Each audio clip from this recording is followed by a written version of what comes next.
surprises from. I always get the surprises of asking me to start the meeting, but I'm very pleased to welcome everybody who come from very varied parts of the country. But I think most, if not all, are from left movements, people who are part of trade unions. You will soon find more people added on, Ubai, as we go along. 5:30 here is not a great time because people are coming back from work or people are coming back from things, but they will join us. I know people who are stuck in traffic. We have awful rains in the country, and so people are stuck in traffic. Some of our cars are just floating, not driving. So thank you, Ubay, for accepting our invitation so willingly, so quickly. It just took one phone call and you were on board. Now in 6 weeks, I feel like you are a friend of mine, and Vineet and I will come and see you in Ramallah in 2 months from now in your office. That would be good.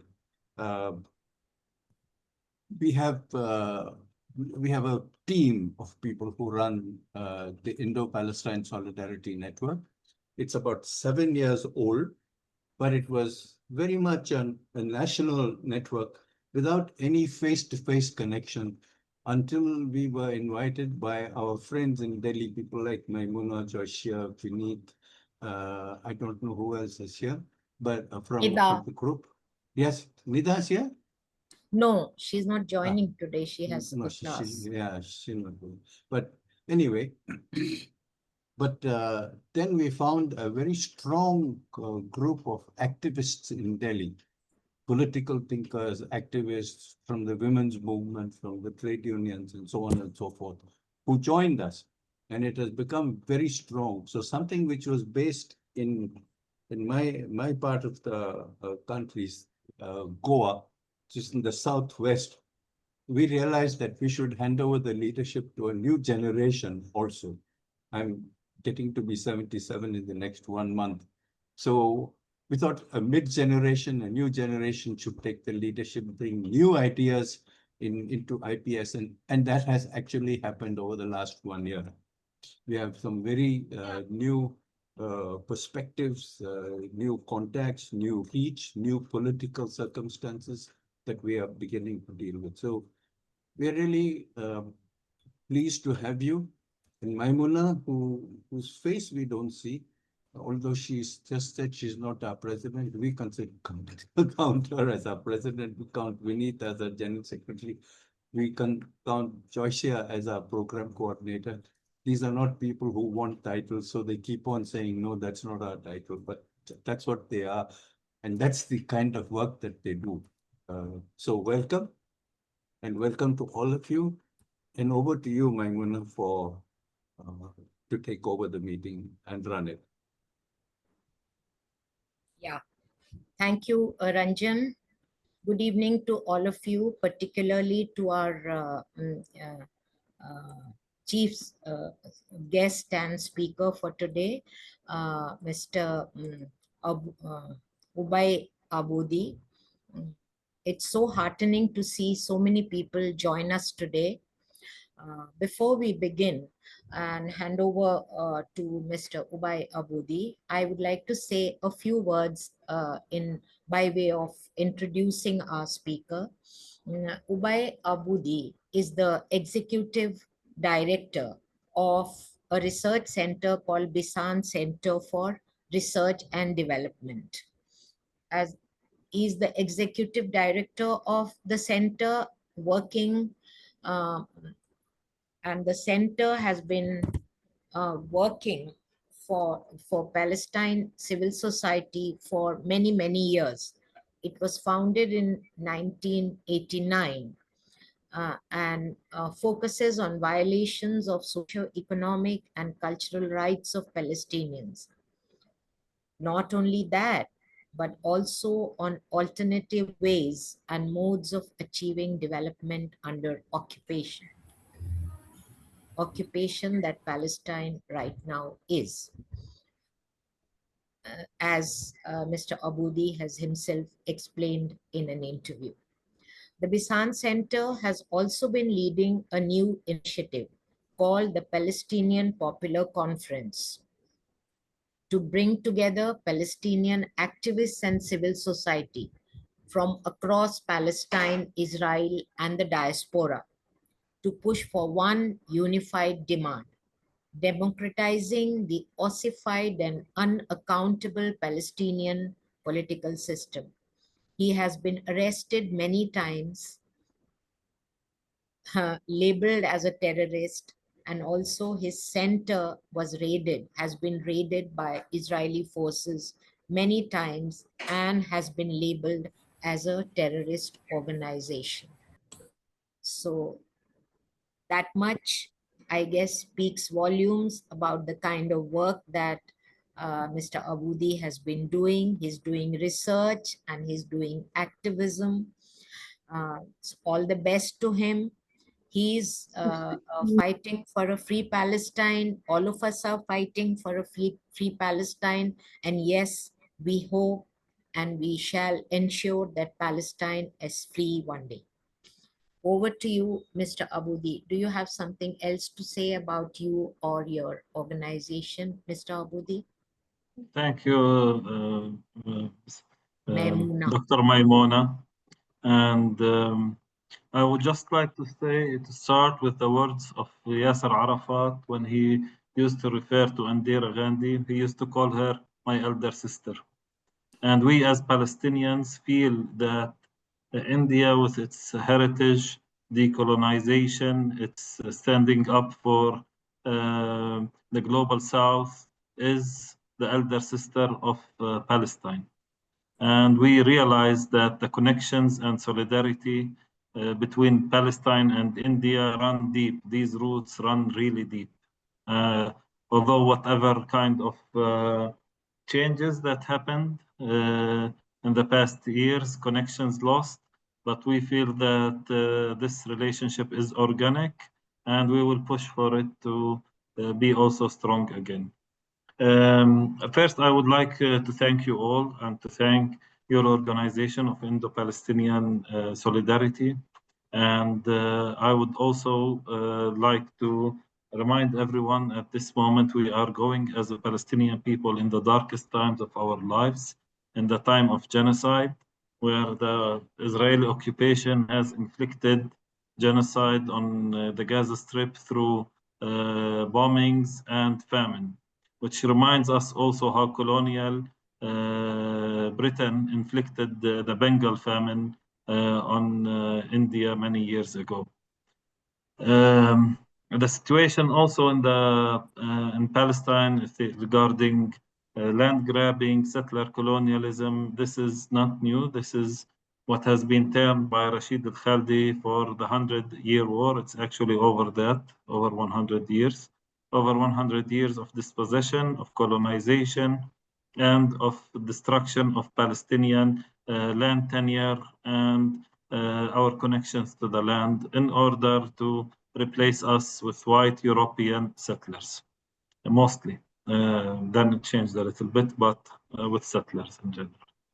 So what I will present here for about 35 minutes, I will try to remain on time, the historic situation of land tenure in Palestine, how it evolved from the Ottoman period, the start of land grabbing en masse in the Palestinian context, taking away Palestinian lands even before the coming of the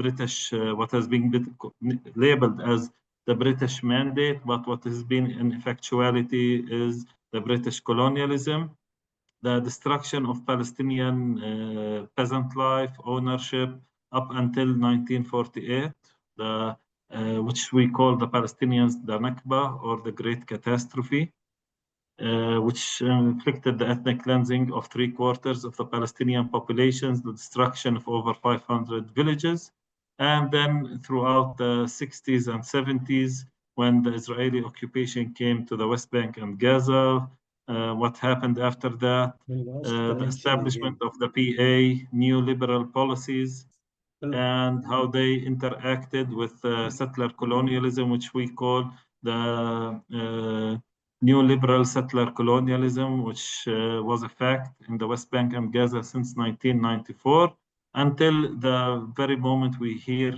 reach, which is the genocide that's taking place in Gaza, the complete and accelerated ethnic cleansing in the West Bank, and some recommendations and calls for actions on how to counteract what's happening. I will also talk a little bit in the end about what we are calling the world to do, and especially what we are calling Indian activists to pressure their own government. So Palestine, which people might not know, lies in the west of Asia. It's actually the most western part of Asia that overlooks the Mediterranean Sea. Palestine is a very small country. It's only 27,000, historic Palestine is only 27,000 square kilometers. It used to be under Ottoman ruling, which was based in Istanbul, Turkey, for over 450 years. During the Ottoman ruling of Palestine, what we experienced here was not a kind of feudalism, where it was what can be termed, according to Marx's analysis or Samir Amin's analysis, is the Asian mode of production, where a central state manifested by the Ottoman Empire controlled the land and deducted taxes, which were gathered not financial in the beginning, but as percentages of the produced crops. It used to be around 10% of the produced crops went as percentages for the Ottoman Empire. The way that the Ottoman Empire regulated its taxes before 1852, this is the year that the Ottoman Tanzimat law appeared, was through a system of public bidding, where an area was given to the right to gather taxes in an area was given to the highest public bidder, and the public bidder had to gather more taxes from this area in order to first pay the Ottoman Empire, and second also, of course, gather profits for himself. The public biddings in this regard were actually done on several levels. So each major area, for example, was given to one major public bidder. And this public bidder divided his area into smaller areas that were also taken by smaller bidders. So the burden of these taxes went on the peasants, where in order for the Ottoman Empire to finance its never-ending war machine, its extravagant life for the rulers and for the upper class in it, they had to take more and more surplus value from the farmers and the peasants that were working this land. This system came crumbling and actually pushed many farmers to leave their lands and abandon it because it wasn't sustainable for them to continue planting these lands as the taxes were increasing from one year to the next. So in 1852, in an attempt, this is like the late Ottoman period, the Ottoman Empire decided to organize this in a better way, and they offered the Tanzimat law. In the Tanzimat law, it was the land. Tanzim means regulation, which is the regulations for land. And they divided the lands in the Ottoman Empire according to deeds, and they started issuing deeds for people in order to understand, first, who owns which lands, and second, who of those people is responsible for paying taxes to the Ottoman Empire. One way to evade paying taxes was according to Islamic Sharia, if you registered the land in the name of the church or the local mosque. So you would find, for example, in Palestine, that the highest percentage of land registration and ownership belongs to the different churches and the Islamic Waqf that were actually as a means for people to escape from paying the taxes, the never-ending taxes for the Ottoman Empire. Before this, the Tanzimat law appeared. People, the kind of land ownership that used to be in Palestine was like land ownership in Western Asia. It depended on land use and rotation. And for example, in villages in Palestine, land was distributed according every couple of years among the families that were planting the lands according to the abilities of the number of male members of these families, the productivity of the land, the closeness to water resources in the village, and the closeness to the center of the village. And this kind of land rotation shifted annually depending on the number of able bodies in each family, because the main resource for land production was actually labor. So the more labor you had, the more lands you needed, and the more lands you were able to cultivate. When the British Mandate came in 1918 on Palestine and the Ottoman ruling ended, the British Mandate decided to continue with land registration, but also facilitated a process of taking away lands from Palestinian farmers in order to making it state land or selling it for the coming Zionist immigrations. When we say the Zionist immigrations, these started back in the late 19th century. In 1872 was the first migration. And they started to buy small lots of land and establish some sort of cooperatives and settlements early on those lands. These initial migrants, let us say, from Europe, mostly from Eastern Europe, were Jews that wanted to escape the repression that the Russian Tsardom and the nobility of Eastern Europe enforced on them. So these came as refugees. A lot of the stories that were documented from that period, that Palestinian peasants welcomed these refugees that came. They even offered them assistance because they came with the agricultural experience of Eastern Europe, which has a totally different climate and availability of water and totally different crops than those that are available in Palestine. And even some documentation says that because most of these initial settlements failed, in some cases, even the surrounding villages took pity on those white European, very thin and frail people and gathered some donations for them to help them get the tickets back and get back to their original countries.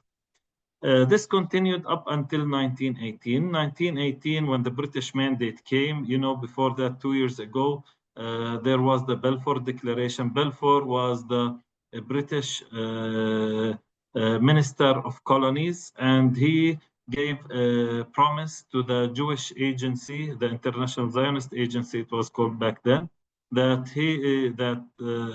the government of the Majesty of the United Kingdom will look on, will offer the Zionists land in order to create their state in Palestine.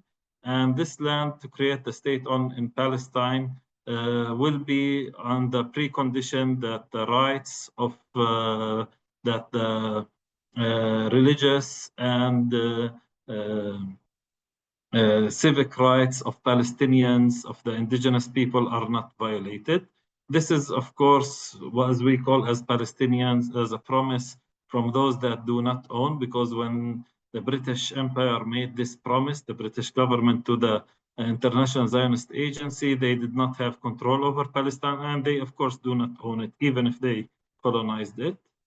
And the second is that when they made this promise for the International Zionist Agency that was renamed the Jewish Agency, they actually also did not take into consideration that the vast majority of the residents of Palestine at that period were non-Jews, and Jews were living as Palestinians but with a Jewish faith, and there historically has always been, even before the British Empire came, a Jewish minority living alongside the Christians, which were also a minority, and the Muslim majority in the Palestinian land. In Palestine, historically, we can say this with pride, that we did not know sectarian violence and sectarian problems before the British mandate.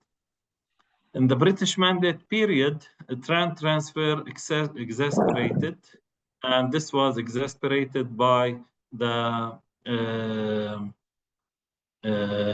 British policies that facilitated first land grabbing practices that included pushing Palestinian peasants off their lands, trying to take over Palestinian ownership and property, getting large landlords that used to rent out lands for peasants to sell these lands to Jewish settlers, Jewish Zionist settlers, and then these Jewish Zionist settlers would push Palestinian peasants off their land.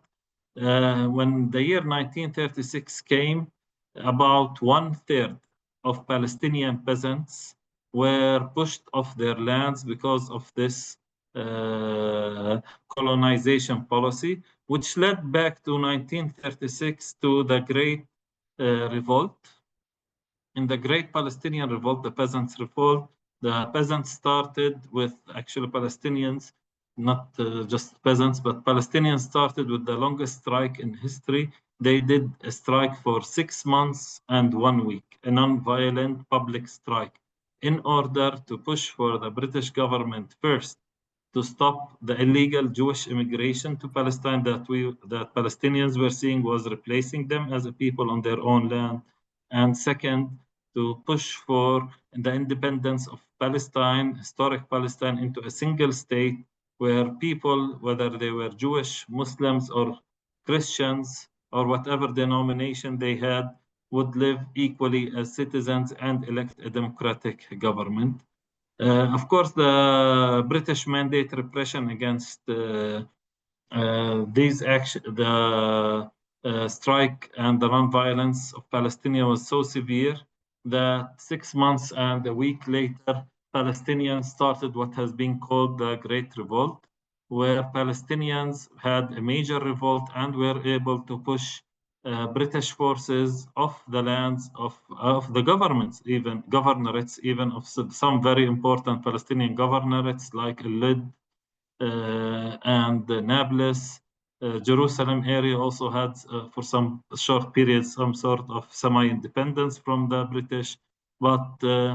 And just to give you an idea, the British Empire had to bring in over 100,000 soldiers to Palestine to quell this revolt.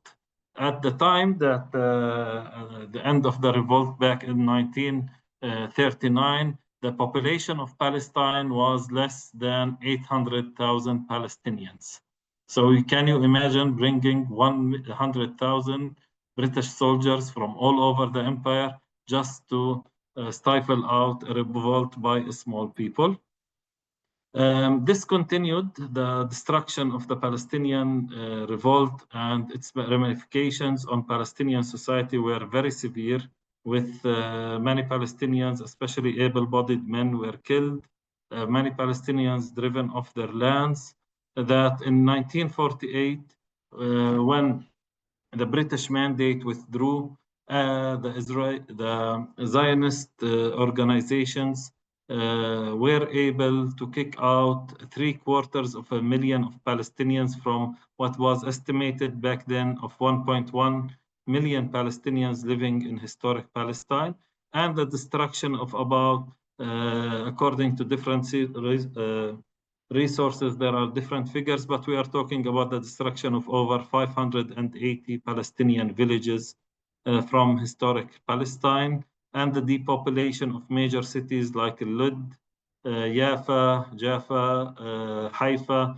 Major urban areas in these cities were depopulated from the Israeli or from the Zionists, which became then declaring it as the state of Israel.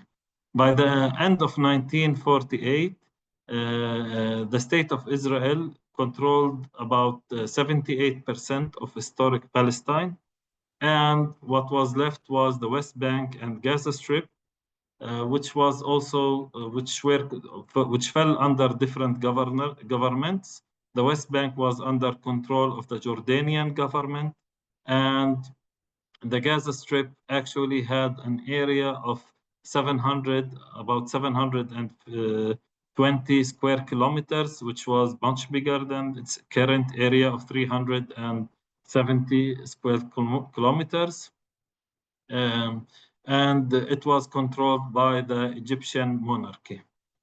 2 years later, after the truce that was signed, the Egyptian monarchy felt it could not control all of the Gaza Strip, so it signed an agreement with the Israelis that they would hand over about one half of the Gaza Strip, and the Gaza Strip size was reduced back in 1951 to about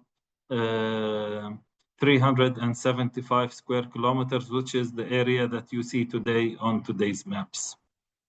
The West Bank and Gaza did not continue as a single entity up until 1967. In 1967, the Israelis occupied the West Bank and occupied the Gaza Strip and occupied what is also territories from the Golan Heights, which belong to Syria, and the Sinai Desert, which belonged to Egypt.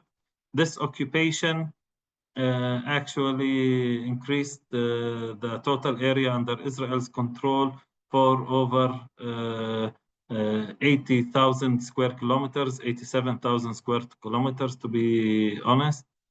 And this also land control has pushed also another 200,000 Palestinians from the West Bank and Gaza Strip to leave. These different Israeli policies of pushing Palestinians off their lands continued, and we can classify them in two regards. The first one is that the Israelis first, because a lot of the land that was taken over by Israel back in 1948 had ownership and ownership deeds for Palestinians, and these ownership deeds are estimated at 200,000 individual ownership deeds by the UN. This is documented by the UN. So they issued the absentee law, and the absentee law, which stated basically that because these lands, this property, these houses belong to a Palestinian that is not here right now, he's absentee and his descendants are absentee, and they are prevented, of course, from coming back by the Israeli occupation. They decided that those lands will be administered by a guardian, a military guardian, that redistributed these lands, these houses they made them state land and distributed them for the use of Jewish immigrants from Europe first, but then from other places around the world, including the Arab world. This is the first thing. The second thing, they prevented Palestinians from coming back to these lands. In many of the Palestinian villages that were destroyed, for example, the water resources, the water wells, the springs were poisoned.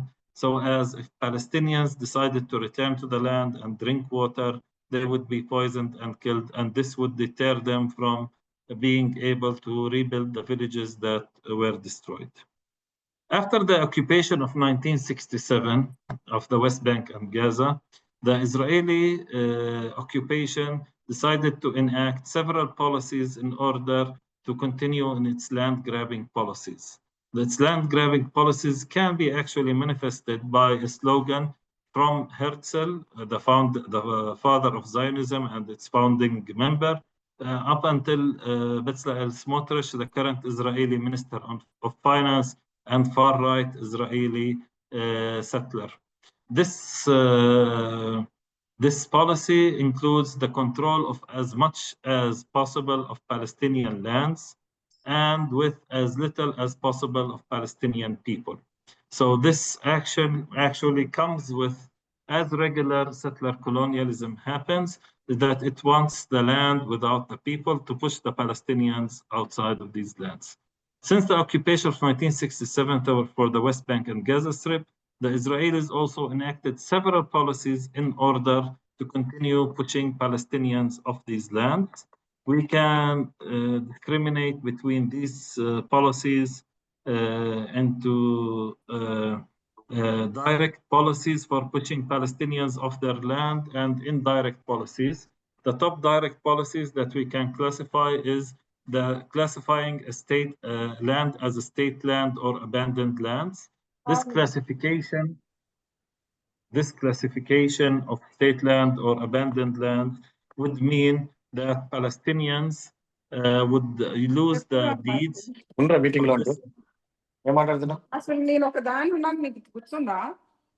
Please mute yourself. Please mute yourself. The speaker is continuing. Please mute yourself. So this classification of state land or abandoned lands would rely actually on Ottoman laws, because according to international law, the Israelis cannot replace the current laws that are in effect unless they issue new administrative or new military orders.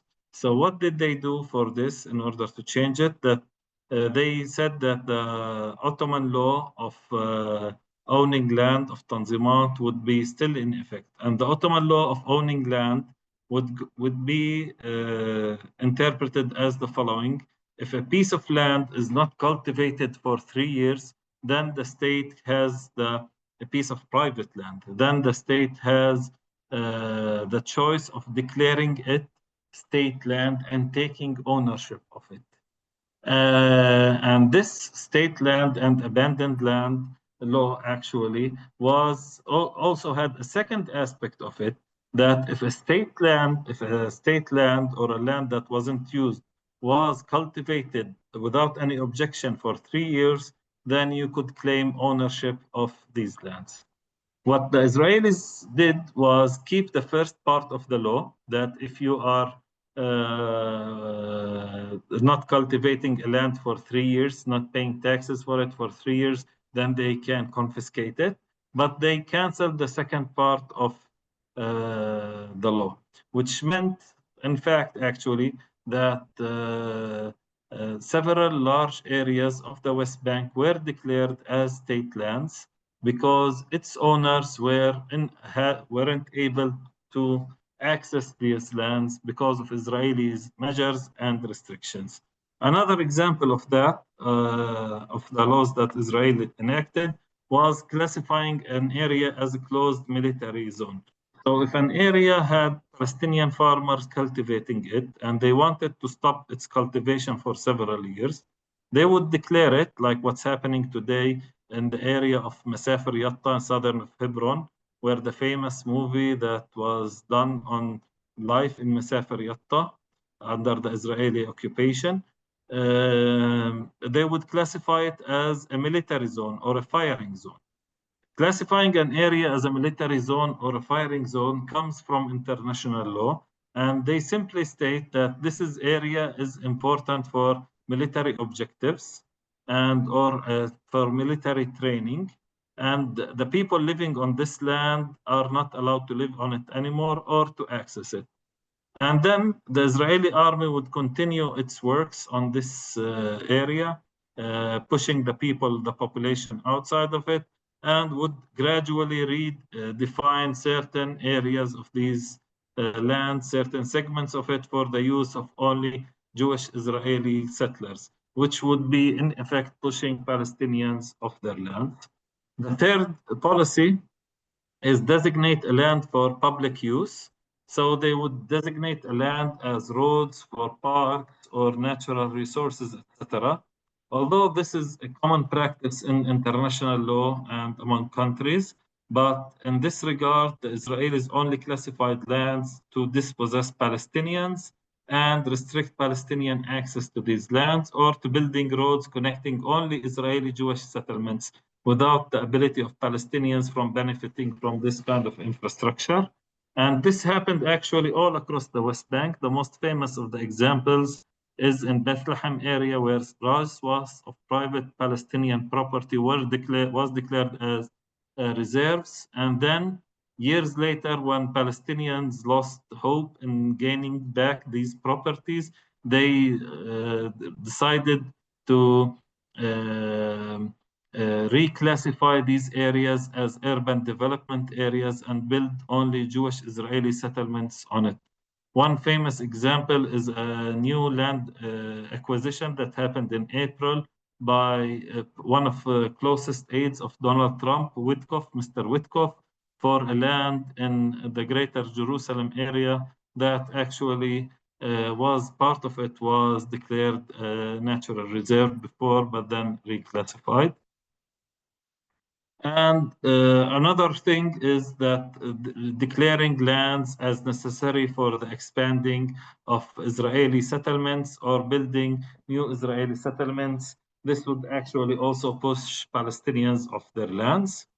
Top indirect policies that Israel did, they actually did also several indirect policies to take away Palestinian lands, including the destruction of the economic capacity of Palestinian farmers by flooding Palestinian markets with Israeli products, prohibiting peasants from access to water resources.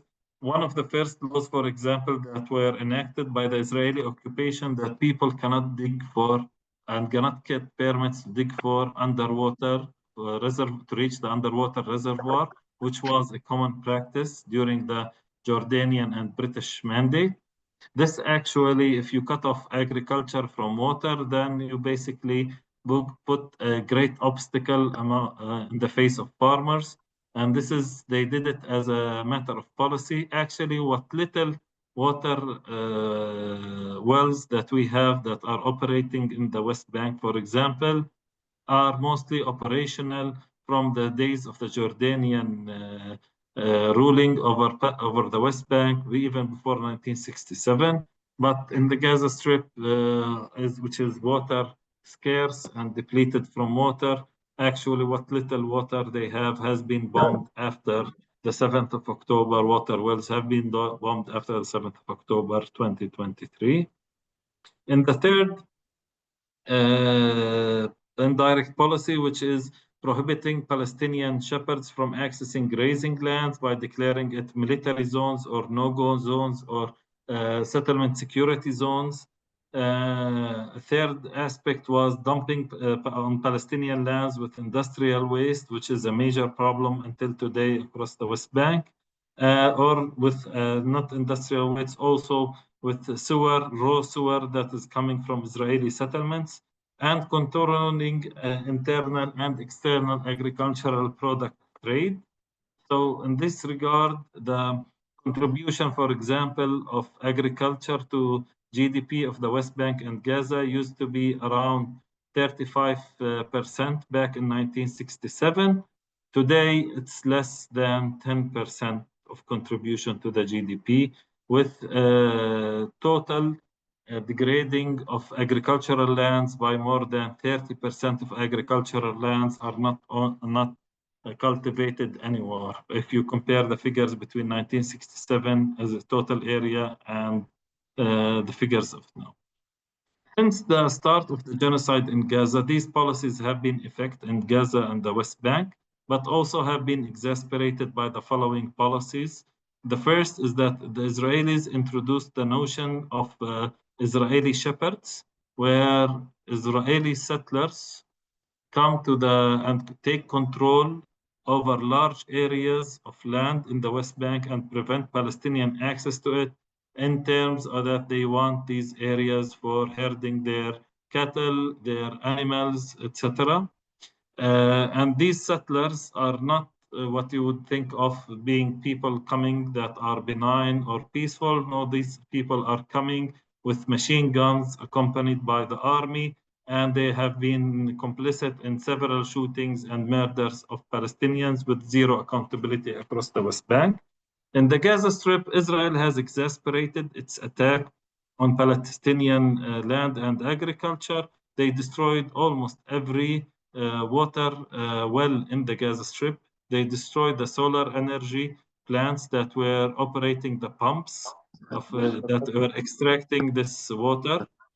They destroyed, if you look, for example, at the UN reports, they destroyed over 95% of agricultural lands in the Gaza Strip, and they prevented Palestinian fisher folk, from accessing or fishing in the sea, with many documented cases of Palestinian fisher people just going just off the coast to try to get some fish in the ongoing famine in Gaza Strip, and they have been targeted. These policies, of course, when we are talking about the Israeli policies of genocide, have been accompanied by a model of neoliberal capitalism that the Palestinian Authority adopted after 1994. In this neoliberal approach, they paid very little attention to the agricultural sector, only giving 1% of the overall PA budget for the agricultural sector. And then they focused on external markets. So they were encouraging Palestinian farmers for switching from producing products like fruits and vegetables for local consumption into producing high-end pricey products that were intended for exports. This actually contributed in the land grabbing that happened in the West Bank, because many Palestinian farmers couldn't find the economic means to continue to be able to export and be subjected to the financial forces of the markets, especially with Israeli control over exports and imports to Palestinian markets, which has resulted in the decline of people from 25% of the population was working in agriculture back in 1993-94 to today we have around only 8% to 9% of the population working in agriculture. So in this totality of policies, what can we understand? We can understand that Israeli practices to grab land have been historic, have been consistent, and have been, I would say, very successful in pushing Palestinians off the land and grabbing their lands and transferring its ownership from Palestinians, natives, to Israeli settlers. And this we can also deduce that not enough has been done or applied by the Palestinian Authority or international organizations like the UN to protect Palestinian land rights. Since the start of the genocide in the Gaza Strip, the Israeli plans to annex more and more lands in the West Bank have exasperated. About 20 local communities in the West Bank have been ethnically cleansed of their lands since October 2023. We are talking about 20 communities. The most famous of these communities are the Bedouin communities around Jerusalem, which are living and residing in what has been called by international media as the E1 settlement area.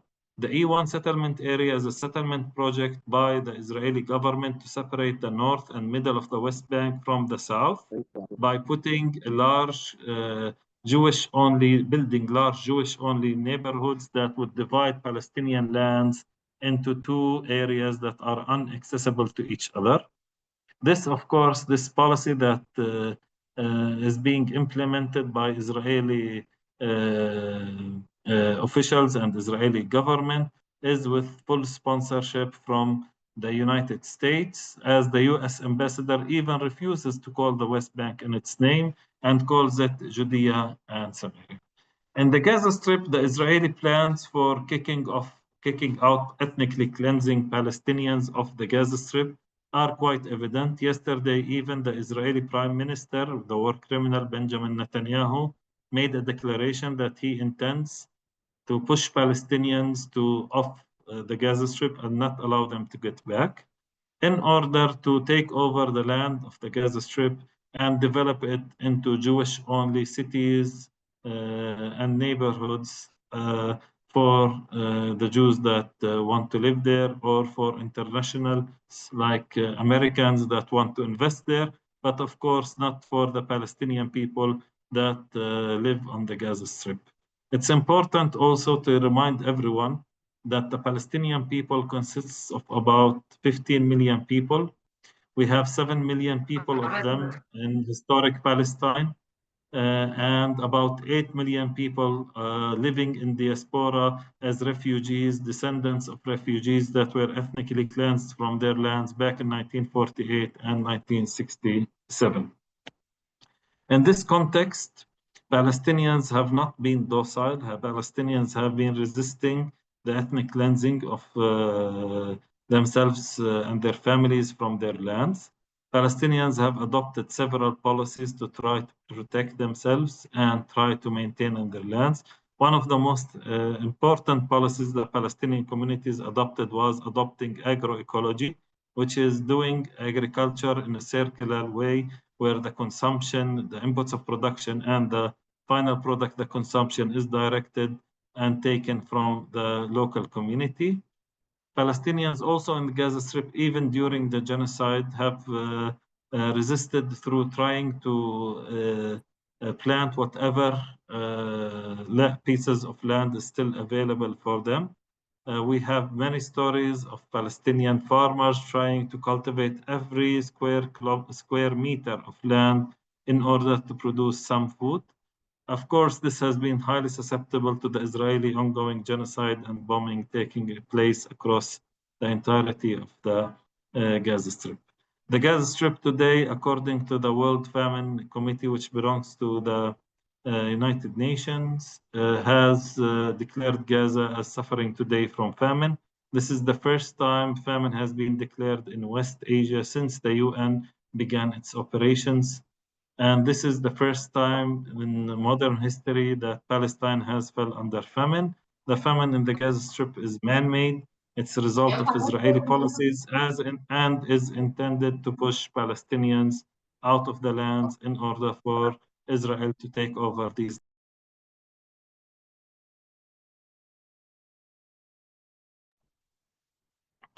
So to end this, as Palestinian civil society and Palestinian activists that are resisting the occupation and demanding freedom and justice for Palestine, we have released a call a couple of days ago for Palestinian civil society around the world, and we hope that you would join it also. We called on the world on uniting for the protection of Palestine by taking a Uniting for Peace resolution at the UN General Assembly. This Uniting for Peace resolution would actually push for an international peace force to come to Palestine and protect Palestinians, and would push for for accountability and suspension of the credentials of the State of Israel in the UN General Assembly. We look at countries such as India that had historically good positions on Palestine to also follow this with direct actions. For example, unfortunately, one of the main suppliers of Israel in explosive materials during this genocide has been India through private Indian companies. And we call on activists in India to challenge their government, to put pressure on it, to enforce a complete export ban of weapons to Israel. And we have seen that Israel is trying to get also to export its technology that it has used against Palestinians, the genocide of Palestinians, as this is battle-tested technology to countries, among them India. And we hope that activists and people of conscience in India also challenge their government and say that Israel should not benefit from the genocide it has made against the Palestinian people, as we all understand that none of us are free until all of us are free. I end this by sharing in the chat the call from PNGO, and I thank you all for this opportunity, and hopefully I know I went a little bit over time, but thank you also for tolerating me on this, and I'm available for any questions. Thank you. Thank you so much. Please mute yourself, all of you. Thank you, Mr. Aboudi, for this, for speaking with us, mainly the Indian audience. Yes, Israel has been tightening the noose, as it were, from the steps that you described just now that they have taken over the years. And of course, what you said about India, how India is in a way complicit in the crime, and that we have to stand up and ask of our government uh, not to take sides. And India has always supported Palestine, and we should continue to do so. That is what we have been struggling for, and we shall continue to do that. But before we start taking on questions, I'd request Vineet Tiwari to do a brief a translation of what you have spoken. Vineet? शुक्रिया Maimuna, Yeah. शुक्रिया ube,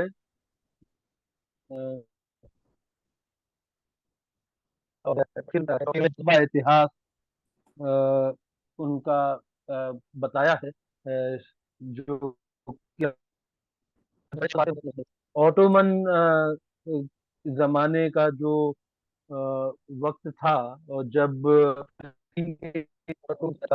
राज था, तो उस जमाने से उन्होंने शुरू किया, और उन्होंने कहा कि जो यहाँ की तरह का सामंती राज नहीं था, और वहां पर जमीनों का जो इशारा किया कि खेती की व्यवस्था वहां पर किस तरह की होती थी, तो उन्होंने बताया कि वहां पर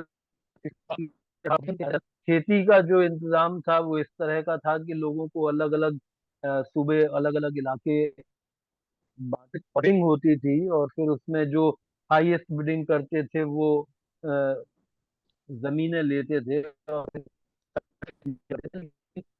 वो टैक्सेशन बढ़ गया और कई लोगों ने खेती छोड़नी चाहिए, तो फिर एक नया इंतजाम उन्होंने शुरू किया, और की का जो ऑटोमन साम्राज्य था, उन्होंने फिर लैंड को समझौते और डीड्स करके, जो वो थे, वो समझौतों के तहत खेती की सबसे ज्यादा जो बड़े खेती की जमीनें थी वो चर्चेज और मॉस्क के पास ये हाल 1918 तक चलता रहा, जब तक कि ब्रिटिश मैंडेट नहीं हुआ। इसके 19वीं सदी के आखिर से लगभग 1800 की सदी जब खत्म होने को थी, से बहुत सारे वेस्टर्न यूरोप से और ईस्टर्न यूरोप से जो यहूदी आने लगे थे, उन कोई उन्हें दुश्मन की तरह से नहीं देखता था, और जो लोकल स्थानीय फिलिस्तीनी लोग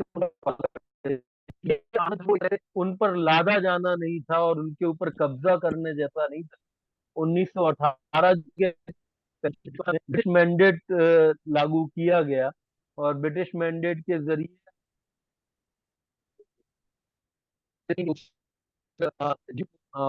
जायोनिस्ट, एक इंटरनेशनल जायोनिस्ट ऑर्गेनाइजेशन जो था, उनको फेवर करने पहले तक जो यहूदी आते थे वेस्टर्न यूरोप से, ईस्टर्न यूरोप से, उनको उनके साथ वो भी फिलिस्तीनी ही अपने आप को मानते थे, अपने धर्मों की पहचान को साथ में रखते। जो थे वो एक ब्रिटिश मंत्री थे, जो कि कॉलोनीज के जो उपनिवेश थे ब्रिटिश कपूर ने जिस तरह से भारत में किया, उसी तरह से फूट डालो और राज करो की नीति को डिक्लेरेशन के तहत अंतरराष्ट्रीय जो जायोनिस्ट ऑर्गेनाइजेशन था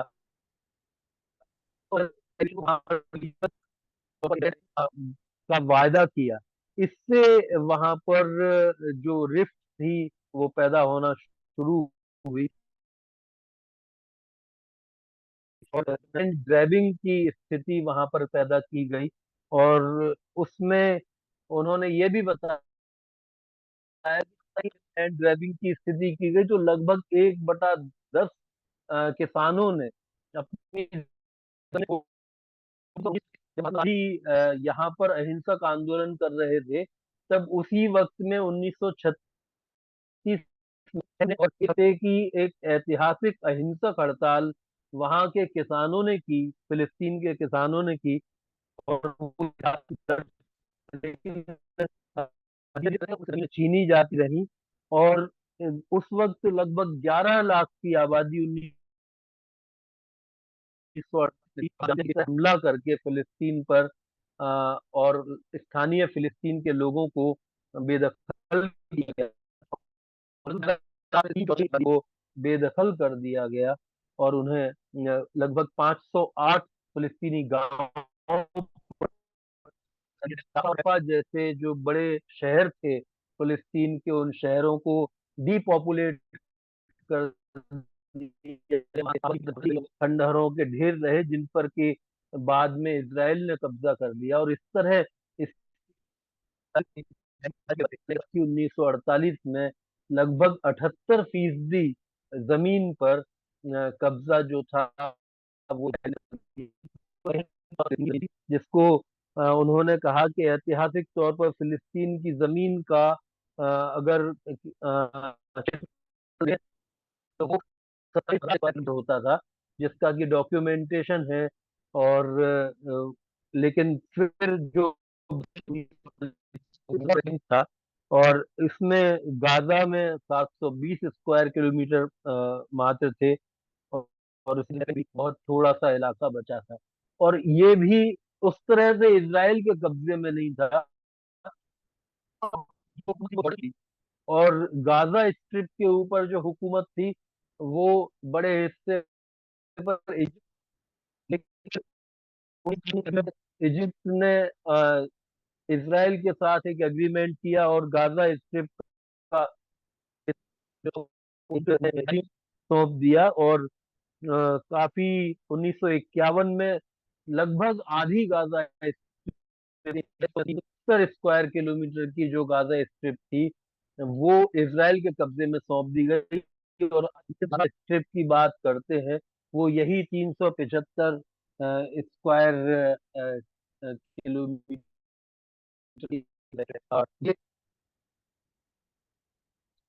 के बाद 1967 में एक दूसरा दौर जो शुरू हुआ, उसमें इसराइल ने पूरी तरह कब्जा जमा लिया और साथ ही सीरिया के गोलन हाइट्स के इलाके पर भी कब्जा कर लिया। अपना एरिया जो था उसको 87,000 स्क्वायर किलोमीटर तक और बढ़ा दिया। और 2 लाख से ज्यादा फिलिस्तीनी लोग फिर से बेदखल करके उन्होंने फिलिस्तीन की सीमा से बाहर धकेल दिए। जो इसराइल की शुरुआती जिन्होंने ख्वाब देखा था इजरायली स्टेट को बनाने, वो please mute yourself please जी। प्लीज म्यूट योरसेल्फ, अपने आप को म्यूट कर लें प्लीज। उनका उनका उनका नारा ये था, उनका नाम मैं भूल गया, fellow who imagined the dream of the Palestine, but उनका ज्यादा से ज्यादा कब्जा और उस जमीन पर से कम लक्ष्य लेकर के इसराइल की स्टेट का ख्वाब देखा गया था। फिर उन्होंने को इम्प्लीमेंट किया गया, जिनमें कुछ पॉलिसीज जो थी वो डायरेक्ट पॉलिसीज थी, सीधे तौर पर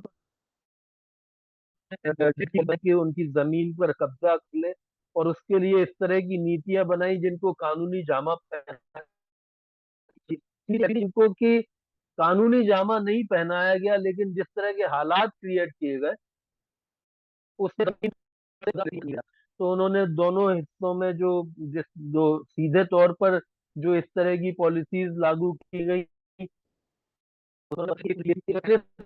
ऑटोमन एम्पायर के जमाने से, कि अगर 3 साल तक कोई जमीन किसी जमीन पर खेती का टैक्स नहीं भरा जाता है तो वो जमीन स्टेट कंट्रोल में आ जाती थी, और फिर उसमें लेकिन उन्होंने बड़ी चतुराई से ये किया कि सॉरी से ये किया कि उस जमीन इस कानून का पहला हिस्सा तो रखा कि खेती की गई तो उस जमीन पर कब्जा कर लिया स्टेट का, लेकिन जो दूसरा हिस्सा था उसको ओनरशिप के कंट्रोल में ले लिया। इसी तरह से उन्होंने कई सारे इलाकों को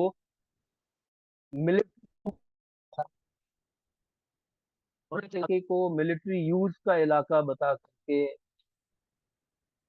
मेरी आवाज शायद डगमगा रही है, तो मैं अपना वीडियो बंद कर देता हूँ ताकि आवाज आपको बेहतर तरह से आए।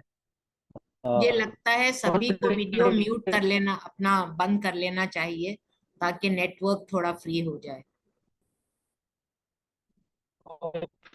इस तरह के जो इंटरनेशनल लॉज को लेकर के कि जहां पर मिलिट्री उनको दी, और उन इलाकों से जो वहां के रिहायशी स्थानीय फलस्तीनी लोग थे उन्हें में जो प्राइवेट प्रॉपर्टीज थी बेथलहेम के भीतर लोगों की, उनसे भी उनको खदेड़ और ट्रम्प ने जब वहाँ ग्रेटर जेरूसलम के इलाके में वो गए थे, तो वहाँ पर उन्होंने जोन्स बना करके, मिलिट्री जोन्स बना के, इस तरह के उन्होंने बहुत सारे काम करके इनडायरेक्ट उन्होंने पॉलिसीज को इम्प्लीमेंट किया। उसमें सबसे पहला एक काम तो ये किया कि उनकी जमीन छीनते गए तो वो पूरी तरह से निर्भर हो गए थे कि वो इसराइल के प्रोडक्ट के ऊपर निर्भर है, क्योंकि इसराइल वो फिलिस्तीनी जो थे वो अपनी खेती भी नहीं कर पा रहे थे। वो जिस जगह खेती करने जाते थे उस जगह को वो एक सेटलर इलाका बना देते थे। तो इस वजह से वो उनकी इकोनॉमी जो डिपेंडेंट कर दिया। दूसरा उन्होंने जो बताया कि जो जॉर्ज के जो वो थे, जब जॉर्डन जॉर्डन का इलाके जॉर्डन का कब्जा था, और वो उस वक्त के इससे से उनके हक से, उनके कब्जे से पानी के जितने साधन थे वो सब छीन लिए गए। वो पानी के रिसोर्सेज थे उनमें जहर मिला दिया गया ताकि वो जहरीला पानी पी के वापस आए ही नहीं। तो इस तरह गाजा को, और खासतौर से अक्टूबर के बाद, उन्होंने कहा कि दूध पानी के लिए मोहताज है और वहां पर बहुत मुश्किल है। एक जो हालात उन्होंने बताया रह जाता, लेकिन उन्होंने कहा कि जो फिलिस्तीन 1967 में GDP में जो भागीदारी होती थी वो एग्रीकल्चर की होती थी, और आज की ये हालात जो है 10% से भी कम भागीदारी एग्रीकल्चर की रह गई है। लेकिन फिलिस्तीनी लोग एग्रीकल्चरल लैंड वो खो चुके हैं, अपने उनके कब्जे से हड़पा जा चुका है। फिर बाद जो कि उन्हें सेटलर्स कह करके बसाया गया। सेटलर्स वैसे सेटलर्स नहीं है कि कोई आकर के शांति से आपके करीब रहने लगा हो। ये सेटलर्स जो आए वो मशीन गन के साथ में आते थे, बैटरी के साथ में आते थे, और वो सेटलर की जीरो अकाउंटेबिलिटी रहती थी। वो किसी को भी मार सकते थे, और वो किसी भी जमीन अपने दूर ला करके अपनी जमीन बता सकते थे। तो आज जो हालत है उसमें 95% जो एग्रीकल्चरल लैंड था वो आज एरेबल स्थिति में नहीं है। उनसे थे उनसे उनको भी टारगेट किया गया है। और 1994 से जो नया मॉडल तैयार किया है, वो न्यू लिबरल मॉडल पर इसराइल चल रहा है, जिसमें कि एग्रीकल्चर के ऊपर से पूरी तरह ध्यान हटा दिया गया है, और जो है वो दूसरी देशों से ला करके चीजें लाना अपने देश में। और इसमें उन्होंने ये भी जो भी नेशनल एजेंसी यानी सॉरी एक जो बड़ी इंटरनेशनल एजेंसी है यूनाइटेड नेशंस, और फिलिस्तीनियन अथॉरिटी है, इन दोनों ने ही जमीन को फिलिस्तीन के लोगों के हाथ से हटाने के लिए था। और अक्टूबर 2023 से उन्होंने ये बताया कि 23 कम्युनिटीज पूरी तरह से समाज पूरी तरह खत्म हो चुके हैं, जो कि जो हिस्सा नॉर्थ और मिडिल इवन सेटलमेंट एरिया, उस हिस्से में जो रहने वाली कम्युनिटीज को और वेस्ट बैंक के इलाके का ये आलम है कि यूएस एम्बेसडर जो है, जो राजदूत है, वो इसे वेस्ट बैंक भी नहीं कहते, वो और हाल में कल या परसों में इजरायली प्राइम मिनिस्टर नेतन्याहू ने गाजा लोगों को घर भगा दिया जाएगा, जो लाखों लोग आज भी वहां हैं, उन्हें इसे एक डेवलप किया जाएगा एक ज्यूइश सिटी के तौर पर। आखिर में उन्होंने कहा कि हम 15 लोग हिस्टोरिकली फिलिस्तीनी जमीन कहा जाता है, आज भी वहीं रह रहे हैं। और 8 लाख सॉरी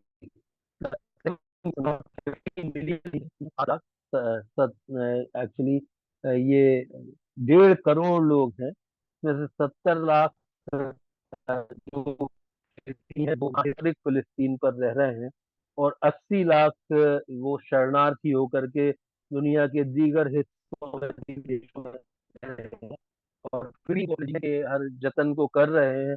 अभी भी एक एक इंच जमीन उन्होंने कहा कि फिलिस्तीनी लोगों को एवरी स्क्वायर मीटर वो कोशिश करते हैं।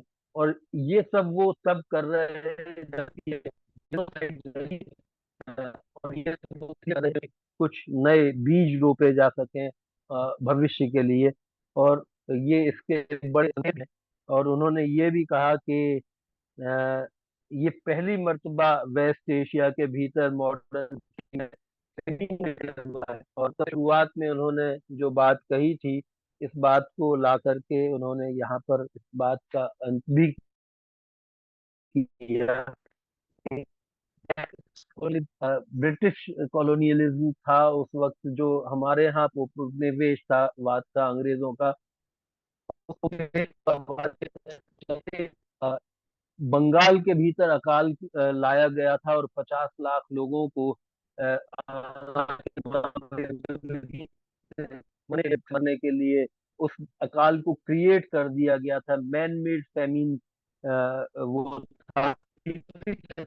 लोगों ने फिर से वहां पर गाजा के इलाके में, वेस्ट बैंक के इलाके में ह्यूमन मेड फेमिन को create किया है, जहाँ पर लोग भूख से मर रहे हैं। और अभी कुछ दिनों पहले ही ये माना हम यूनाइटेड नेशंस ने और भूख से लोग मारे जा रहे हैं। और इसके बाद भी ये बहुत हम भाई बहन का दर्जा देते आए, क्योंकि भारत ने भी वही लड़ाई लड़ी थी और हमेशा हम लोगों को हमारे संघर्ष में भारत अपनी बड़ी बहन की तरह से महसूस होता था, लेकिन एक बहुत बड़ा सच है कि यहाँ की प्राइवेट कंपनीज ने इसराइल को सबसे ज्यादा आर्म्स एंड एम्यूनिशन सप्लाई किया है भारत से। और वो ये भी कहते हैं भारत के लोगों से कि वो अपने देश की सरकार पर इतना प्रेशर संहार में जो फिलिस्तीनियों का नरसंहार किया जा रहा है उसमें भागीदार न बने। और ऐसा भी कहा जाता है कि अमेरिका मुक्ति नहीं हो सकती सबकी जब तक एक भी बाकी है। जब तक गिनती बाकी है तब तक बाकी दुनिया को हम आजादी में सांस लेते हुए कह नहीं सकते, आजादी नहीं देते। और इसलिए उन्होंने आह्वान किया है भारत के लोगों का। और उन्होंने एक महत्वपूर्ण बात चैट बॉक्स में छोड़ा है कि 18 सितंबर को इंटरनेशनल डे ऑफ सॉलिडेरिटी को आह्वान कर रहे हैं ताकि जब पाकिस्तान के लोग फिर से आवाज उठाएं फिलिस्तीन की मुक्ति के लिए। तो आप सबको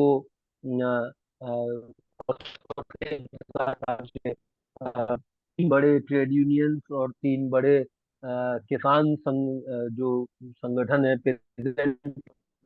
है वो शरीक हैं, तो उनसे ये आह्वान है उनका कि 18 सितंबर को ठीक अ, ठीक। ये ये उसका लिंक उन्होंने चैट बॉक्स में दिया। जी, शुक्रिया बहुत बहुत। शुक्रिया विनीत, बहुत शुक्रिया तर्जुमे के लिए। और we already have a few questions in the chat box and should we go ahead with that? Ubai, should we go Yeah, of ahead with course. that? Do you want The to first question, prioritize question? Yeah, yeah. go ahead. So the first question is from Dr. Indu Prakash Singh.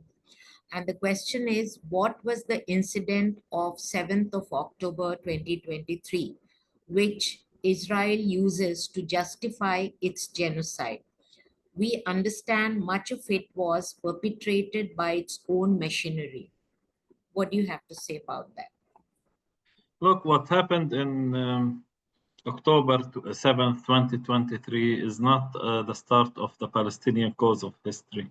I explained this, that this Palestinian issue of land grabbing, dispossession, colonization of Palestine is over 100 years old. And the 6th of October was actually the bloodiest year for Palestinians in the West Bank ever, especially for Palestinian children. It was the year since the UN started recording Palestinian deaths. It was the deadliest year for Palestinian children that were killed by Israeli settlers and Israeli army, which we call collectively as the Israeli occupation forces. On the 7th of October, there was a military operation by Hamas against Israel. And in this military operation, civilians from Israel were also killed. And Israel used this as a pretext to launch a genocide. I can say, was a Palestinian civil society, as everyone, nothing happened on the 7th of October justifies the genocide on Palestinians, the killing of over 60. On 7th of October, in total, 1,200 Israelis were killed. But since 7th of October, we have over 64,000 Palestinians that have been killed by Israeli forces in the Gaza Strip alone. And we have also about 1,200, 1,300 Palestinians killed in the West Bank. Okay, thank you. So it didn't start on the 7th of October is what you're saying. And Yes. the second question is from Laila Pasa, which says, how far does the ICC, ICJ resolutions and recommendations address the land grabbing and the violence that comes with, even now in the West Bank? It is not only grabbing land, but taking away the dignity of the indigenous people. Well, the ICJ and the ICC resolutions, we have two different things.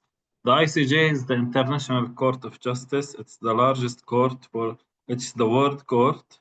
And this world court is actually the one that is convening to determine state issues, whether Israel, for example, is committing a genocide or not, whether Israel is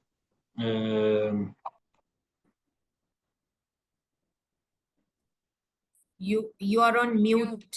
You're on oh, mute. sorry Ah. for this. So on this regard, the ICJ determined that Israeli occupation of the West Bank and Gaza Strip is illegal.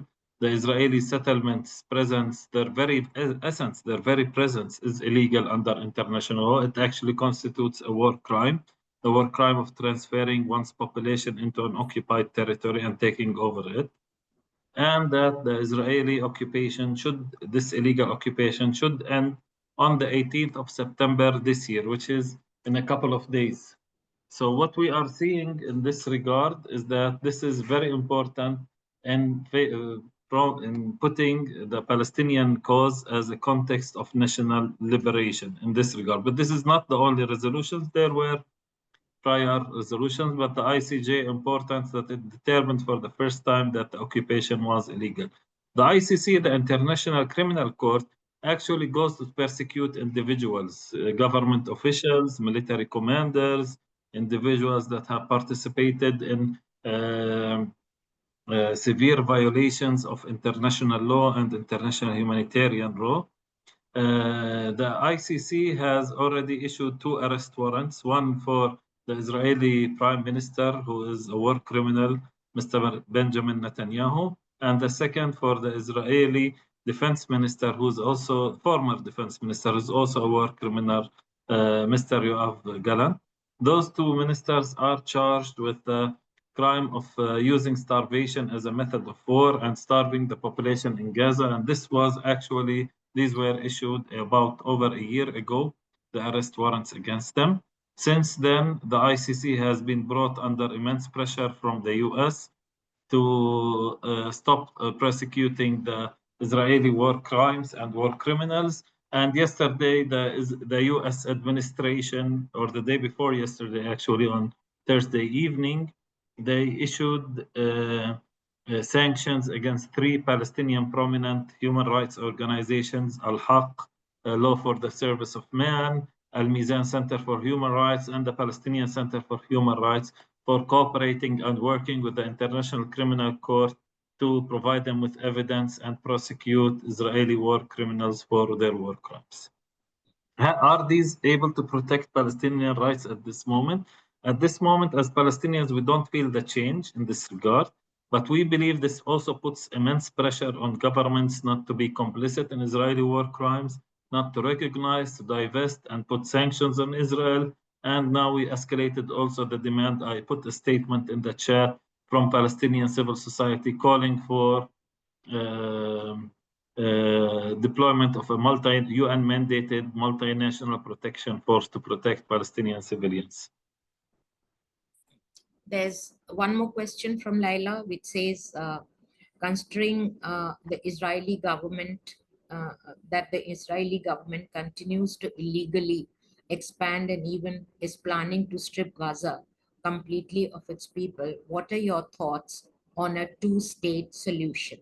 We must fight for an independent Palestine. Well, look, Palestinians have historically accepted the 2-state solution as a compromise with the Zionist movement. What history has proven is that you cannot compromise with fascists and racists. The fascists and racists did not just kill the 2-state solution. Actually, the Israeli war criminal, the current Prime Minister Benjamin Netanyahu, the longest-serving Prime Minister of Israel, prides himself that he killed the Palestinian state solution. What we need is decolonization. In this sense, what is decolonization? Which is a one democratic state for everyone to live on with equal rights, equal protections, equal human rights. And this one democratic state would guarantee both the rights of Palestinians, Jews, whatever kind of people that are living here would guarantee their protection as citizens, as equal citizens. We are, as a people, indigenous people, we do not want to push anyone out. We do not want to kill anyone. We do not want any more death. I think there has been enough death and killing in Palestine. What we need is peace, but we know that peace cannot be achieved without justice. We need justice and peace, and in this regard, we understand it as what do you call it?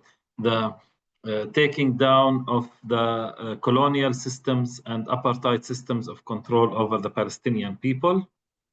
Governments such as the Indian government that are recognized the Palestinian state, we thank them because we see it as a recognition of the Palestinian right to self-determination, but we say this is not enough.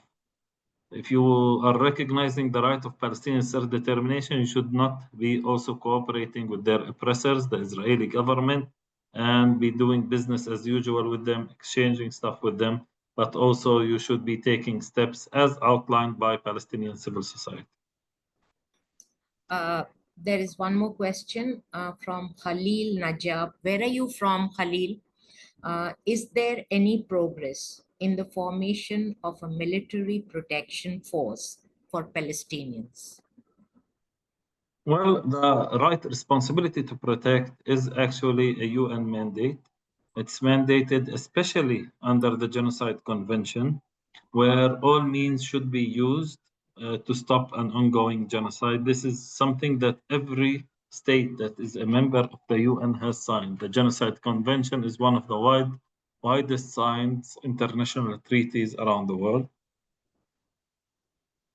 Until now, unfortunately, there isn't much progress. We are pushing for this for the next General Assembly. We want a resolution in this regard.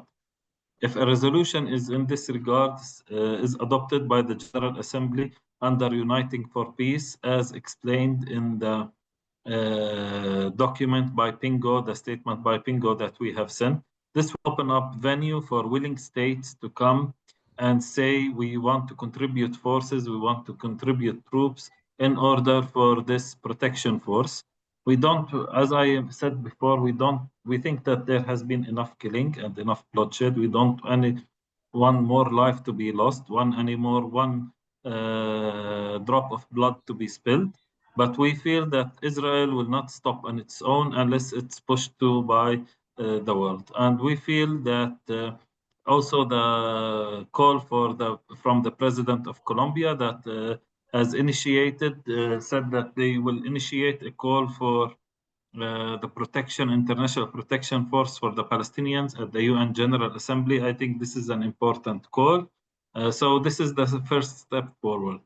We know this will not happen overnight. We know that countries and people are afraid of the US and its role as a bully around the world. But we also know that if the people of the world are united, no US, no colonial power can stop them. And we hope actually on people from the global south, like India, China, South Africa, coming together and pushing for peace and justice in Palestine. There's a question from Shobi. What is the ideology of Egypt about Palestinian issues till now? Well, Egypt, there are two differences. We differentiate, as many countries, we differentiate between the people and the regime.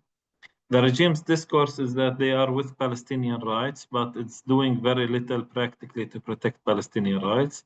The Egyptian people, the Palestinian cause for it is one of the most important causes that they adopt. And I think because we have the people on our side in Egypt, this will also reflect in, I think, more concrete government policies in the future. The genocide that is taking place is, just to be clear, this is the Israeli genocide that is enabled and empowered by the US and Western complicity. I wouldn't say that Arab countries or global South countries are owning this genocide, but I think that there is much more that can be done by each country.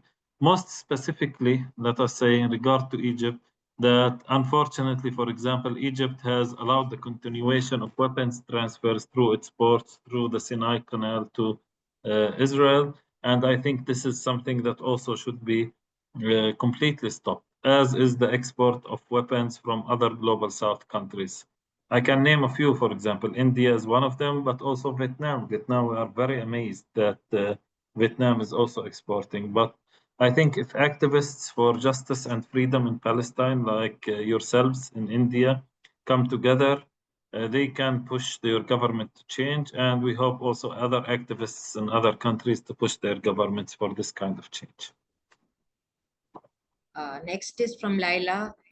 We have time, right, to go on with the questions. Next is from Laila. Will there be a call for a peacekeeping force, which will also include representatives from civil society? Well, we have representatives of civil society in Palestine. We have what you call is non-armed international presence from INGOs, from UN.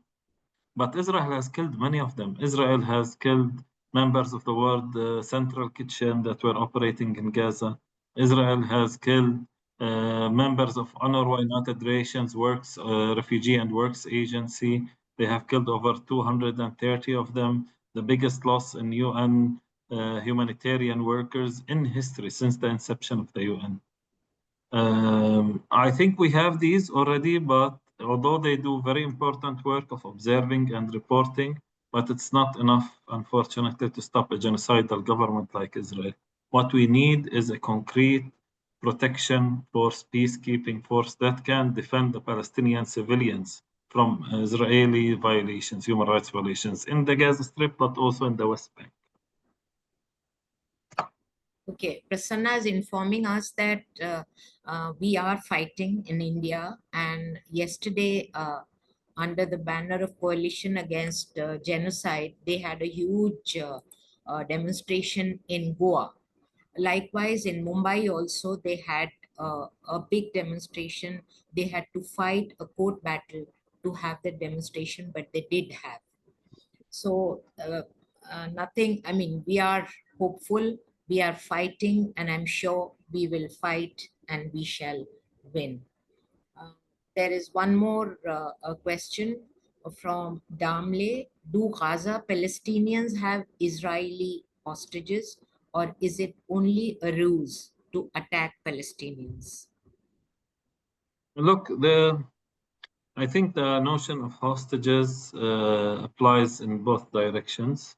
Israel has kidnapped since the 7th of October over 3,500 Palestinians and holds them without charge in Israeli prison under what is so-called administrative detention, which is a law that enables Israel to hold Palestinians perpetually without charges.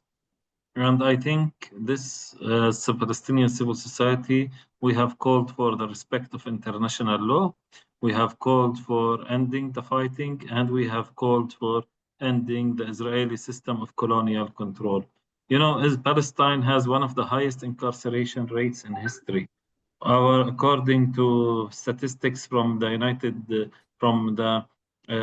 Red Cross, there are over about 20% of the Palestinian population has faced some sort of incarceration by Israeli authorities, imprisonment or incarceration, from detainment of several hours to spending as much as 40 years in Israeli prisons. And these are grave human rights violations. This is not the first time that Israelis have implemented these kinds of violations. We need to understand that the root cause of everything that's happened is the occupation and dehumanization of Palestinians. This needs to stop and needs to be dismantled. If this system of injustice is dismantled, then all of the injustices that are resulting from it will also be dismantled. There's a question from Rizal Mehdi. I think there was some observation or a question from the same phone which was in Arabic. So maybe you have read it. I could not really read it so fast. This says, please shed some light on the role of the progressive forces within Israel in support of the Palestinian cause. Well, There are some very progressive Israelis that are against what their state is doing. I can note, for example, famous genocide scholars like Professor Amos Goldberg and Omar Bartov and Raz Siegel that have come out and said that their country, their state, the state of Israel, is committing a genocide against Palestinians, and they pleaded for the world to intervene. There are good Israeli organizations like B'Tselem and Physicians for Human Rights that have come out and said that Israel is committing a genocide against Palestinians. And there are Israeli activists that say outright and directly that Israel is committing grave crimes, war crimes, the crime of genocide, or other crimes against Palestinians, then this needs to stop. So there are, like in any society, there are people of conscience rising up. It's still not enough, of course. If there were a substantial force, they would be able to stop their own government. But I think these are brave and important voices, and we see them as Palestinians, as part of our struggle for freedom. Mhm. Joycia, do we have any more questions? Anybody? Because I don't have any more questions in the chat box. So if anybody has anything to ask or say, you may please say that, after which we shall wind up. Vineet? Can I, Memuna ji? Yes, please. Vineet, go ahead. Ask Ubai that for their daily routine work for 2023, Palestinian people were used to the Israelis. They used to I work. didn't hear the They used question. to The work in the. line broke. Sorry, Vineet. I mean, earlier before this 2023 October, uh, Palestinian people were delivered for the workers by the Israelis, isn't it? I For, didn't hear it. for I didn't Vineet, hear the your question. voice is breaking. It's better if you write your question or observation in the chat box.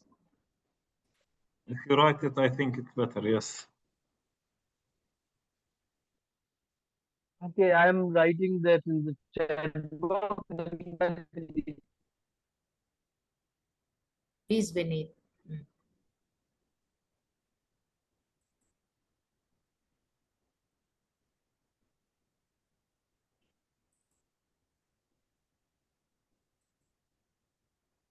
Maimuna, can I ask a question? Yeah, please go ahead while Vineet is writing.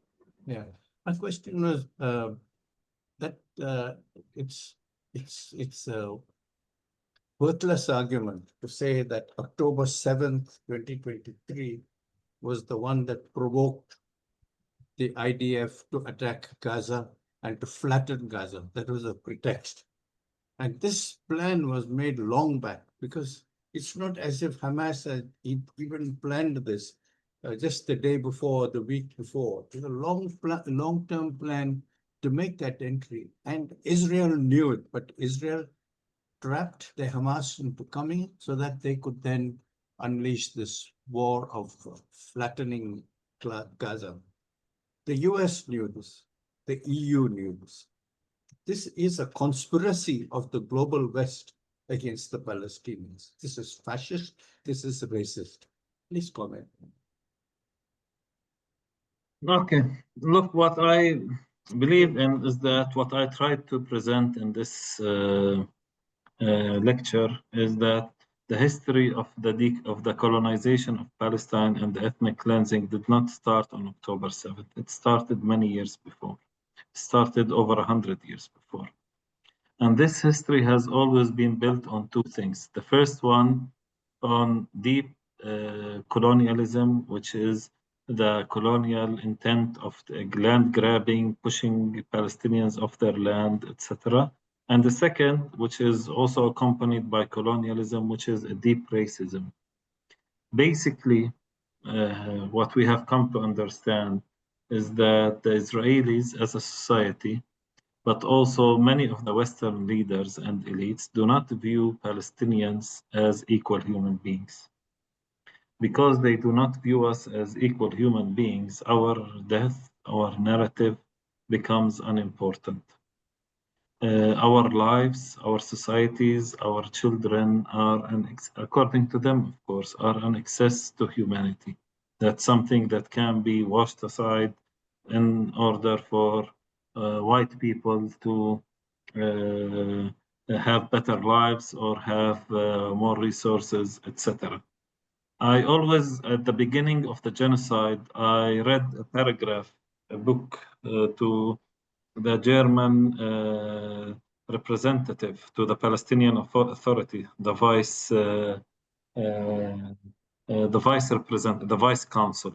He asked for a meeting with civil society, and I read him a paragraph from Aimé César's book on colonialism. Aimé César, for those who do not know him, is a French Martinique poet, a senator, and he was the starter of the Negritude movement. The Negritude movement, which is understanding that people of the global south, people of color, have a different experience with capitalism, colonialism, and racism than the one that is portrayed in the metropoles.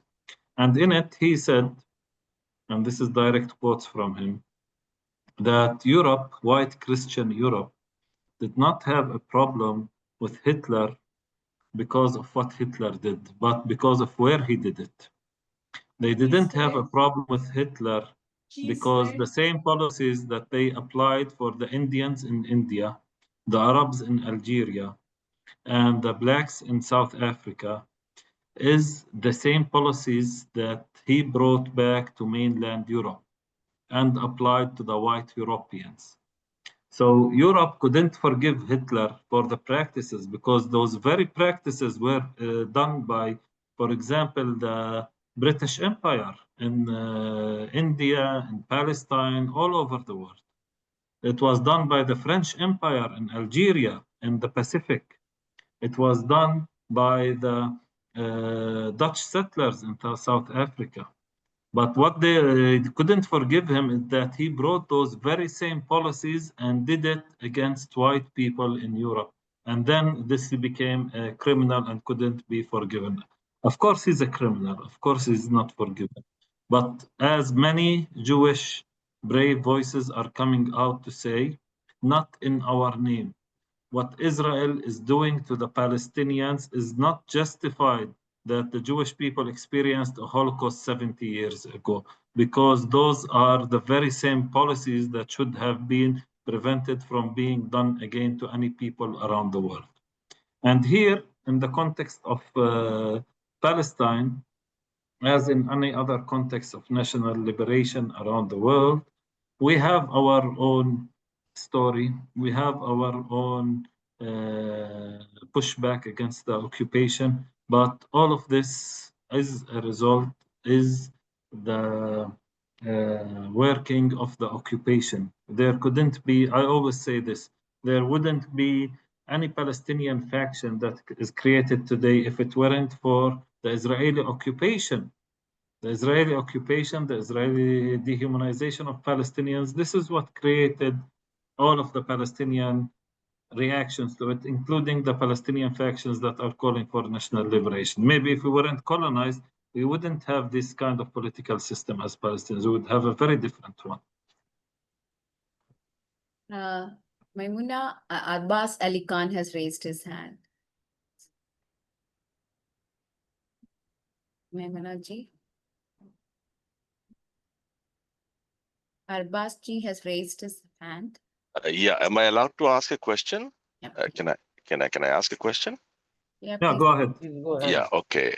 First of all, I would just like to say that whatever is happening, we are watching it on a daily basis, and I keep putting up videos of this on a daily basis, and I'm very sorry we are not able to do much for you. But as Indians, if there's anything that we can do, I think please let us know. We would all like-minded people. I'm so glad to see so many people here.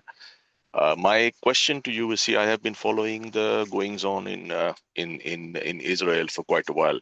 right from Yasser Arafat, and I have been seeing him and the way he struggled and the way he was poisoned. If I'm not mistaken, please correct me if I'm wrong. His death was not a natural death either.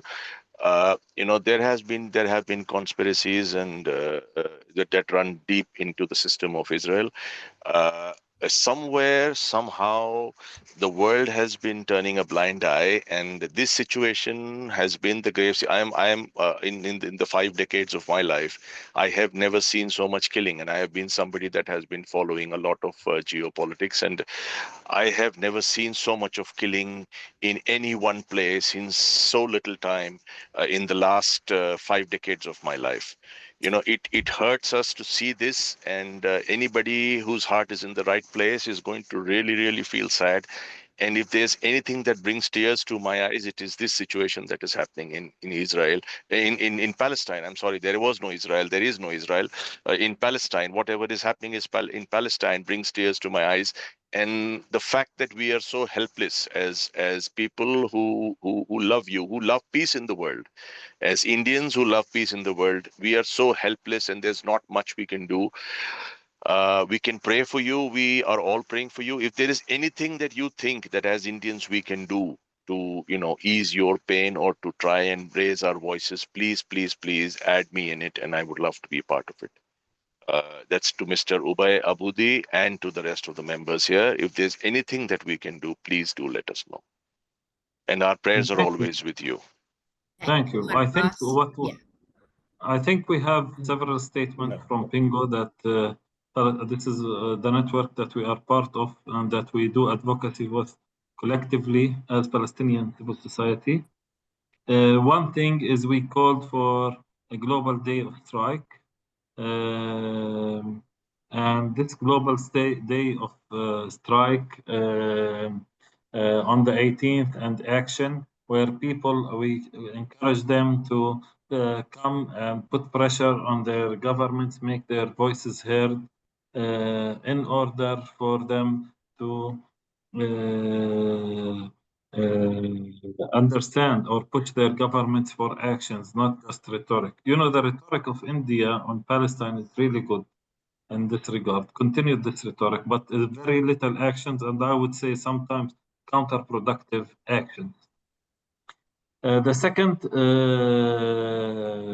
thing that can be done by activists and people is to, I would share this statement now with everyone here. This is a previous statement other than the call to action, is to make sure that their governments are not complicit. I have put share on the statement in the chat.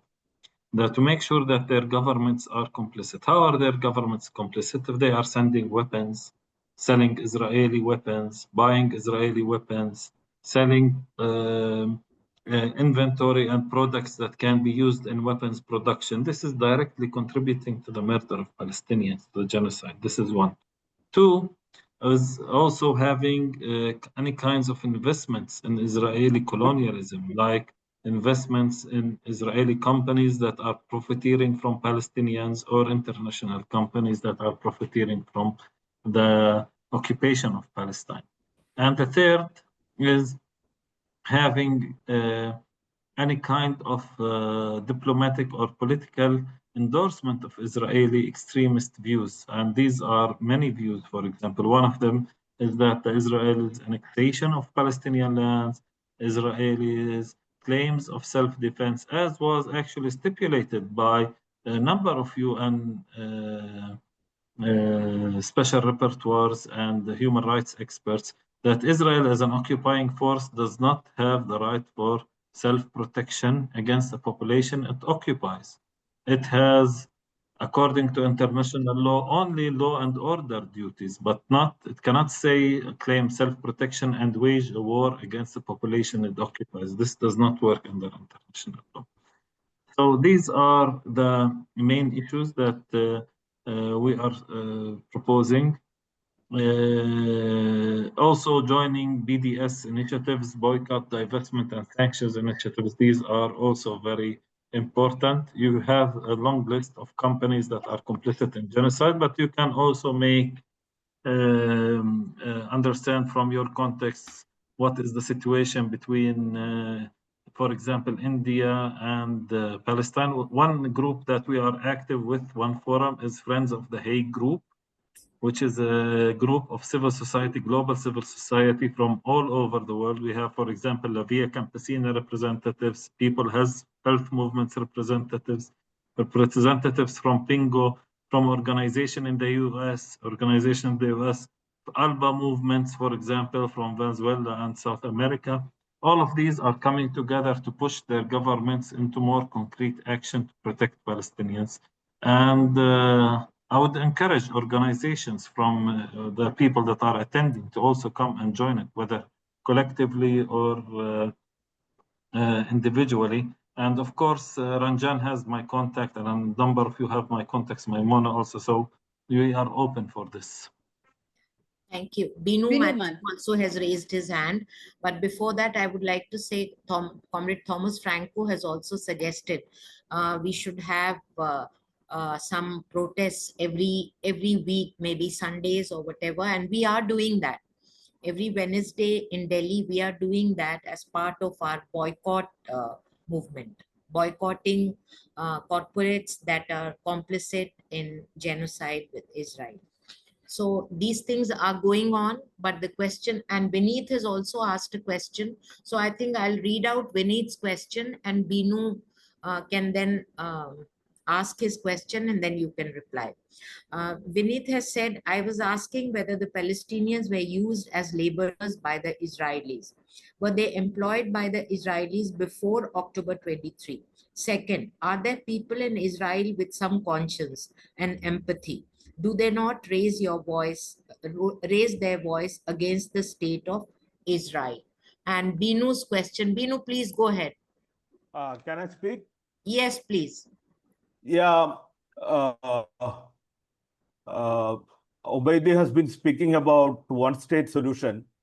But, you know, the consensus around the state capitals around the world, most of the countries choose a one-state solution. Today, Israel President yesterday met the Pope in Vatican, and the Pope said that he supports a two-state solution. So I can understand that the real justice for Palestine is the one-state solution. But there are also issues on the ground, like in West Bank and East Jerusalem, at least 750,000 people are illegal settlers are there. So how is going to achieve this, great,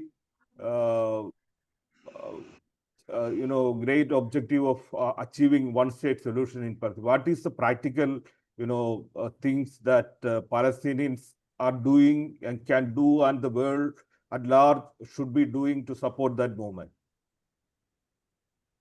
Okay, I can give two things.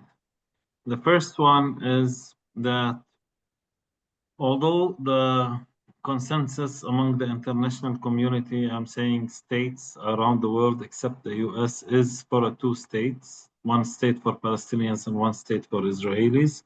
This solution is, I would say, has been killed by the Israeli occupation and the expansion of Israeli settlements and control over Palestinian lands.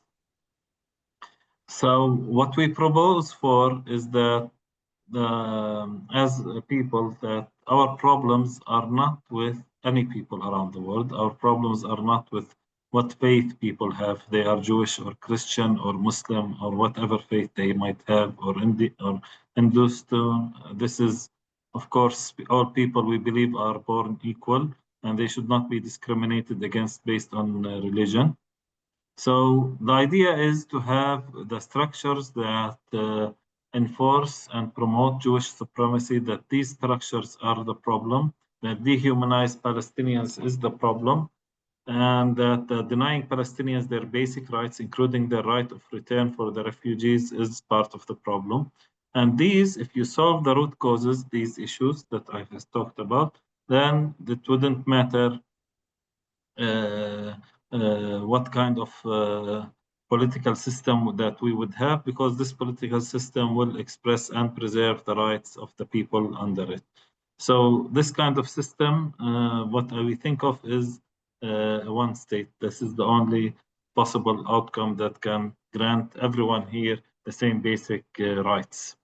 On the second level, we know that the Pope has received the Israeli president, which is unfortunate for us, because the previous Pope was actually much more outspoken against Israel, and Israel is actually should face consequences for the policies that it is implementing against Palestinians. What we call on for the world is, for people of conscience, is to put pressure on their governments. What are their governments should do? The first thing is that to make sure that they are not complicit in violations of international law, on violations of Geneva Conventions, their responsibilities, or the Genocide Convention. Two, that they should put every effort to force Israel to stop its genocide against the Palestinians, including all kinds of pressure, including diplomatic, economic, political, every kind of pressure. Three, what we have said is that the Israeli system of control will not end on its own. Israel will not stop on its own. Palestinians need an international, multinational, UN mandated, because in the UN mandate, it comes with a clear mandate to apply international law, including the ICJ decision of ending the occupation and protecting Palestinian civilians. This are the very basics that Palestinians are asking for. Unfortunately, I can take only one more question if there is, or one more comment, because at 5 I have a second meeting. So in 4 No, minutes I that's have to okay. be This is somewhere the else. last one. This is the last one. Okay. Please go ahead. Okay. So the last thing I want to say is that I believe also people of conscience in Israel, as around the world, are already calling and telling, saying what they feel that's what's happening. What's happening here is a genocide. Every means should be used to stop this genocide, and this genocide can be stopped if governments around the world hear their people and stop their complicity in this genocide, or stand up to the state of Israel and the Israeli government from committing a genocide. So in this regard, I think I sent two statements. The second one we released when famine was confirmed in Gaza by the United Nations, and we have specific asks for people of conscience, including what are the priorities for advocacy and how to increase pressure on their government to end this genocide. I think one last note from me. I would like to thank you all that came here, and would thank the organizers, and would thank also our moderator, Maimona, amazing Mrs. Maimona, for her excellent role, and Ranjan for the coordination of this. And hopefully we can see some of you in Palestine and a visit. You have an open invitation from Bisan Center to visit our premises and to host you all here. And I believe that all of us together can come together and push for a no more just and equal world where the killing of children is not normalized. Thank you so much, Ubai. All these activities, the lectures, the webinars, the struggles, the protests, are a promise for the future, and we sure shall continue and shall work for a free Palestine. Joycia, I think, would like to have the last word. I thank all the participants and you, of course, and we'd like to have more discussions with you in the future, and we shall keep in touch. Joycia, please go ahead. Yeah. Thank you so much, Ubay, for this very wonderful, enlightening session. And we also want to thank all the participants who have joined us from all the trade unions, for Vineet ji for the translation, for Ranjan for coordinating this, and Maimuna ji for facilitating this.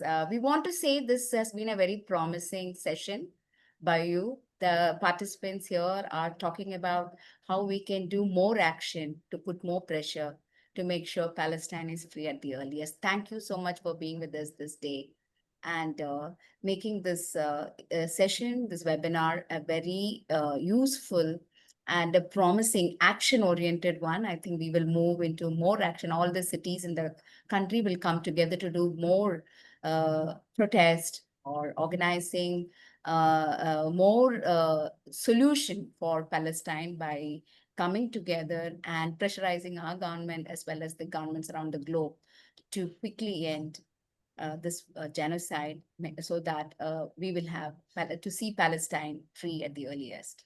Thank you everyone for joining. We end with the lastly, we end with the slogan, from the river to the sea, Palestine Will be free.